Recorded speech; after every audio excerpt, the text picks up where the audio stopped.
May magandang balita para sa milyon-milyong Pilipino, lalo na sa mga nabibigatan sa kanilang PhilHealth contributions. Kasi may inanunsyong malaking financial relief opportunity. Kaya kung isa ka sa mga may utang sa PhilHealth, makinig kang mabuti dahil baka ito na yung sagot na hinihintay mo.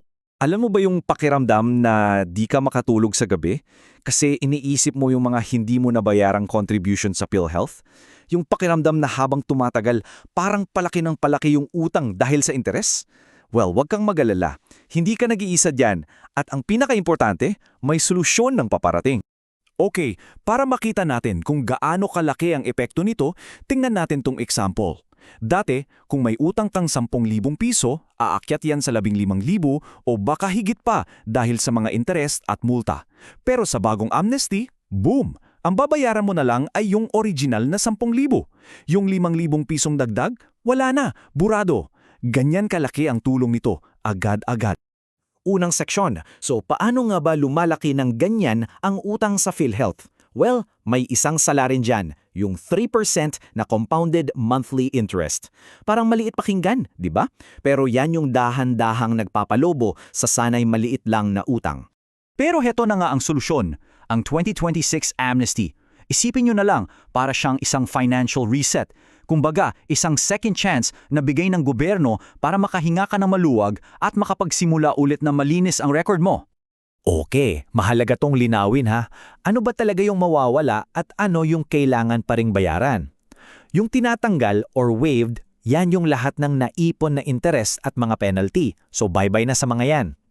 Pero yung original na utang mo, yung principal amount, yun pa rin yung kailangan mong bayaran. Fairness, di ba? At ito yung resulta. Balikan natin yung example kanina. Yung 5,000 pisong interes, patawad na. Forgiven na. Isipin mo na lang, 5,000 rin yun. Pwede nang ipambili ng ilang sakong bigas o pambayad ng bills. Pera na yan na maibabalik sa bulsa mo. Ikatlong seksyon. Okay, next important question. Para kanino ba to at hanggang kailan pwedeng i-avail?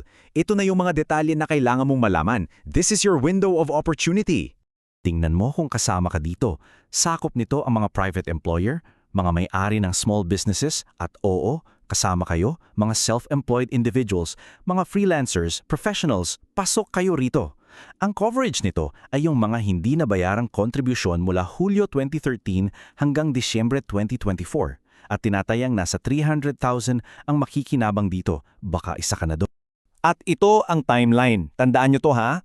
Magsisimula ang programa sa Enero 2026, tatakbo yan ng isang buong taon hanggang Enero 2027. Pero heto ang tip. Huwag nang hintayin ng deadline. Huwag maging last-minute person.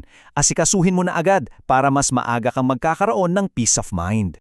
Seksyong 4. Paano makukuha ang amnesty? Okay, so paano nga ba yung proseso? Heto na, gagabayan kita sa mga hakbang para sa iba't ibang grupo para siguradong makaka-avail ka. Okay, para sa mga employer, malinaw ang proseso. Una, alamin nyo kung magkano yung principal na utang nyo. Pangalawa, irehistro nyo yung mga empleyado nyo sa Yakap program. Pangatlo, siguraduhin nyo na makumpleto ng mga empleyado nyo yung tinatawag na first patient encounter. Yan yung parang unang check-up nila. At pang-apat, syempre, bayaran yung principal amount sa loob ng isang taon. Simple lang, di ba? Ngayon, para naman sa mga self-employed nating kababayan, alam ko, nag-aabang kayo. Sa ngayon, konting pasensya pa. Inihanda pa lang yung official guidelines para sa inyo. So, anong pinakamahalagang gawin ngayon? Mag-abang. I-monitor ang mga official channel ng PhilHealth, yung website nila, yung social media pages. Doon lang tayo kukuha ng impormasyon, ha? Iwas-iwas sa sabi-sabi. At ngayon sa ikalimang seksyon, pag-usapan natin yung tunay na premyo dito. Kasi hindi lang to tungkol sa pagbura ng utang. May mas malaking benefit na naghihintay. Ang Yakap program. Ito talaga yung game changer. Ano ba tong Yakap o Yaman ng Kalusugan Program? Ito yung bagong-bago at pinalawak na primary care benefit package ng PhilHealth. Ang goal nito, baguhin yung focus. Mula sa sick care, yung paggamot lang kapag may sakit ka na, papunta sa preventative healthcare. Inaalagaan ka na bago ka pa man magkasakit. Ito yung totoong diwa ng universal healthcare. At ito ang mga makukuha mo.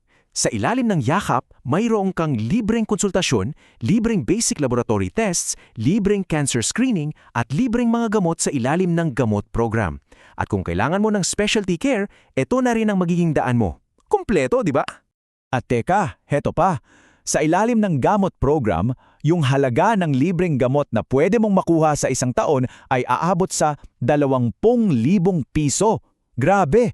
Napakalaking tulong niyan sa budget ng kahit sinong pamilya. At bakit nga ba ito ginagawa ng gobyerno?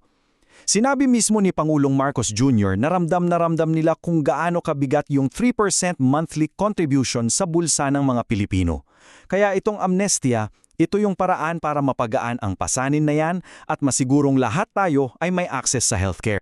At sa ating huling seksyon, huwag palampasin ito. Malaki ang nakataya dito, kaya pakinggan nyo kung bakit kailangan mong kumilos kaagad. So anong mapapala mo kung aaksyon ka ngayon? Magkakaroon ka ng panibagong simula na walang interes. Full access sa lahat ng benepisyo ng PhilHealth. Libreng check-up, gamot at screening sa ilalim ng Yakap. At higit sa lahat, yung kapayapaan ng isip.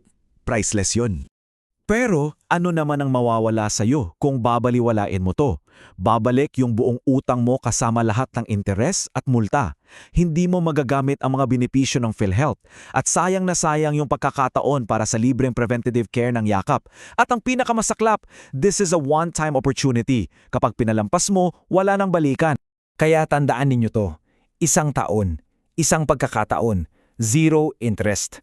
Ito na yung chance para ayusin ang PhilHealth standing mo at makuha ang healthcare na nararapat para sa'yo at sa pamilya mo. Huwag na huwag mong sasayangin.